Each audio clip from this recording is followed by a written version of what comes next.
तो चलिए साथियों करते हैं वीडियो को स्टार्ट। और ये रहा हमारा पहला प्रश्न, वर्तनी की दृष्टि से कौन सा शब्द शुद्ध है।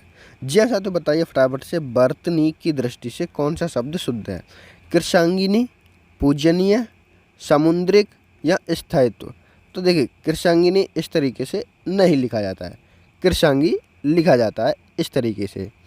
अब देखिए जो पूजनीय है, ये पूजनीय नहीं होता, ये होता है पूजनीय, इस तरीके से लिखा जाता है। तो आपका देखिए सामुद्रिक, यानी ये ऑप्शन नंबर सी आपका ठीक हो जाएगा।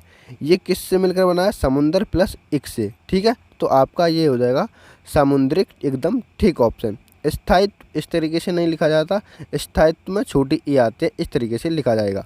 चलिए बढ़ते हैं अगले प्रश्न की तरफ। तो अगला प्रश्न ये रहा साथियों, बताएंगे सही वर्तनी पहचानिए। क्रोधाग्नि, क्रोधाग्नि, क्रोधाग्नि या फिर क्रोधाग्नि। देखिए क्रोध्य अग्नि नहीं होता है, क्रोधाग्नि बिल्कुल नहीं होता, ये आपका गलत हो जाएगा। क्रोधाग्नि, तो साथियों देखिए यहाँ पर ये ऑप्शन नंबर बी हमारा ठीक हो जाएगा, क्रोधा अग्नि।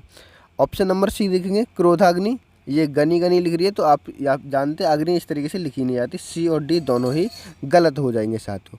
चलिए बढ़ते हैं अपने अगले प्रश्न की तरफ। तो ये रहा साथियों हमारा अगला प्रश्न, बताएंगे क्वेश्चन नंबर 3, सही वर्तनी छांटिए। भास्कर, अहिल्या, आर्द्र, अहोरात्र। तो साथियों देखिए भास्कर इस तरीके से नहीं लिखा जाता, भास्कर लिखा जाता है इस तरीके से। अहिल्या नहीं लिखा जाता, अहल्या लिखा जाता है इस तरीके से, ठीक है साथियों। आर्द्र, आर्द्र नहीं लिखा जाता, आर्द्र लिखा जाता है साथियों इस तरीके से। तो हमारा ऑप्शन नंबर डी हो जाएगा, अहोरात्र। क्या हो जाएगा, ऑप्शन नंबर डी सही हो जाएगा साथियों। चलिए बढ़ते हैं अपने अगले प्रश्न की तरफ। तो ये रहा हमारा अगला प्रश्न, यानी कि चौथा प्रश्न, सही वर्तनी छांटिए साथियों। बताएंगे अनुग्रहित, अनुगृहित, अनुगृहित या अनुगृहित। बताएंगे साथियों कौन सा ऑप्शन नंबर ठीक हो जाएगा इसमें। चलिए बताइए फटाफट से। तो देखिए अनुग्रहित एकदम गलत है, अनुगृहित एकदम गलत है, अनुगृहित तो हमारा कौन सा हो जाएगा, ऑप्शन नंबर सी सही हो जाएगा। यहाँ पर अनुगृहित कोई नहीं, कुछ नहीं होता, ये आपका डी भी गलत हो जाएगा। तो ऑप्शन नंबर सी हमारा ठीक हो जाएगा साथियों। चलिए बढ़ते हैं अपने अगले प्रश्न की तरफ। तो अगला प्रश्न ये रहा साथियों हमारा, बताइए शुद्ध वर्तनी छांटिए। क्वेश्चन नंबर 5, श्रृंगार, ढोलक, ज्योत्सना या फिर औद्योगिक। बताएंगे इसमें कौन सा ऑप्शन ठीक होगा साथियों। आप अच्छी तरीके से जानते हैं श्रृंगार इस तरीके से नहीं लिखा जाता, श्रृंगार लिखा जाता है साथियों इस तरीके से, ठीक है। आप जानते हैं ढोलक, तो शुरू में उत्क्षिप्त आ ही नहीं सकता, तो आपका ये ढोलक भी गलत हो जाएगा साथियों। ज्योत्सना, ज्योत्सना भी इस तरीके से नहीं लिखा जाता, तो आपका ऑप्शन नंबर सी भी गलत हो जाएगा। तो ज्योत्सना लिखा जाता है इस तरीके से साथियों। तो आपका यहाँ पर ऑप्शन नंबर क्या हो जाएगा, डी सही हो जाएगा साथियों। चलिए बढ़ते हैं अपने अगले प्रश्न की तरफ। तो ये रहा साथियों हमारा क्वेश्चन नंबर 6, बताएंगे फटाफट से शुद्ध वर्तनी छांटिए। तो बताएंगे इसमें से हमारी शुद्ध वर्तनी कौन सी हो जाएगी, फटाफट से बताइए साथियों। अधिशासी या अधिशासी या फिर अधिशासी या फिर अधिशासी। बताएंगे कौन सा सी हो। तो इसमें हमारा ऑप्शन नंबर सी ठीक हो जाएगा साथियों। क्या हो जाएगा, अधिशासी, ऑप्शन नंबर सी हमारा ठीक हो जाएगा। बाकी के ए और बी और ये डी गलत होंगे। चलिए बढ़ते हैं साथियों अपने अगले प्रश्न की तरफ। तो साथियों ये रहा हमारा अगला प्रश्न, बताएंगे फटाफट से इसमें शुद्ध शब्द छांटिए। बताइए जिजीविषा या फिर जिजीविषा, जिजीविषा, जिजीविषा, कौन सा ऑप्शन ठीक होगा, ए बी सी डी। बताएंगे फटाफट से कौन सा हुआ। देखिए जिजीविषा कैसे कहते हैं, जो जीने की इच्छा रखता है उसे कहते हैं जिजीविषा। तो यहाँ पर कौन सा हो जाएगा, हमारा ऑप्शन नंबर बी ठीक हो जाएगा, जिजीविषा, ठीक है साथियों। चलिए बढ़ते हैं अपने अगले प्रश्न की तरफ। तो ये रहा साथियों हमारा अगला प्रश्न, बताएंगे क्वेश्चन नंबर 8, शुद्ध वर्तनी छांटिए। अधिशासी, अधिशास या अधिशासी या फिर अधिशासी। तो बताएंगे तो अधिशासी, शासी देखिए बिल्कुल गलत है, ऑप्शन नंबर ए बिल्कुल गलत हो जाएगा। इसमें देखिए अधिशास, सास कोई नहीं होता, ये गलत हो जाएगा साथियों।